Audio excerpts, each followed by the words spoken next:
ఈ వీడియోలో మేము కొనుగోలు ఇన్వాయిస్ను ఎలా నమోదు చేయాలో మీకు చూపించబోతున్నాము. కాబట్టి మీరు లావాదేవీ మెనును చూడగలరు. మీరు దానిపై క్లిక్ చేస్తే మీరు ఇన్వాయిస్ను చూడగలరు. ఇన్వాయిస్లో మీరు కొనుగోలు ఇన్వాయిస్ను చూడగలరు. Shortcut key F3.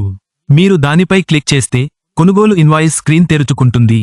Bill నంబర్ను నమోదు చేయండి. కొనుగోలు తేదీని నమోదు చేయండి. మీరు కొనుగోలు తేదీని నమోదు చేయవచ్చు. పేరు నమోదు చేయండి.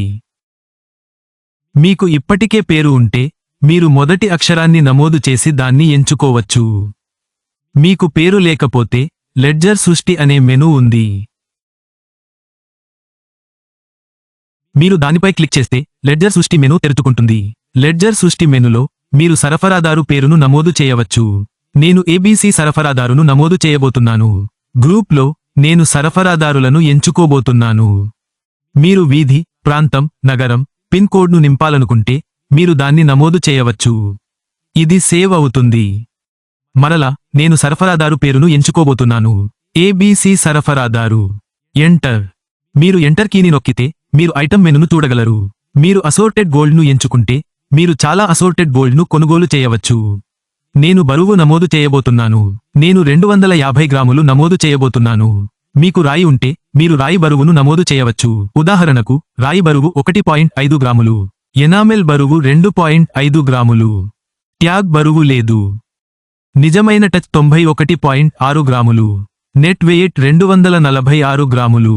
నేను కొనుగోలు చేసిన టచ్ 97.6 గ్రాములు. నేను దానిని నమోదు చేయబోతున్నాను. మేకింగ్ ఛార్జ్ MC 2500 గ్రాములు. రెండవ అంశం అదే అస్సార్టెడ్ గోల్డ్. నేను 350 గ్రాములలో దానిని కొనుగోలు చేయబోతున్నాను. దానిలో ఎలాంటి రాయి లేదు. నేను టచ్ను మాత్రమే నింపబోతున్నాను. కొనుగోలు టచ్ 98.6 గ్రాములు.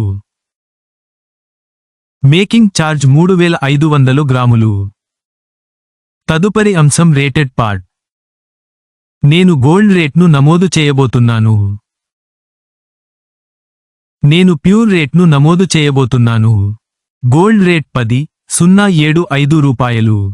మీరు దానిని నమోదు చేస్తే అది రేటెడ్ అవుతుంది. నేను GST నమోదు చేయబోతున్నాను. నేను 3% GSTని నమోదు చేయబోతున్నాను. మీకు TCS ఉంటే మీరు దానిని నమోదు చేయవచ్చు. ఇతర ఛార్జ్ 1500 రూపాయలు.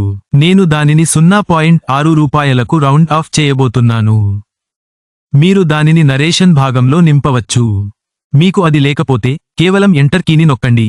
మీరు ఎంటర్ కీని మళ్ళీ నొక్కితే అది నెట్కు వస్తుంది. మీరు నెట్ నుండి ఎంటర్ కీని నొక్కితే మీరు సేవ్ చేయాలనుకున్న సందేశం పొందుతారు. మీరు ఎస్ కీని నొక్కితే అది సేవ్ అవుతుంది. మీరు దానిని తీసుకోవచ్చు.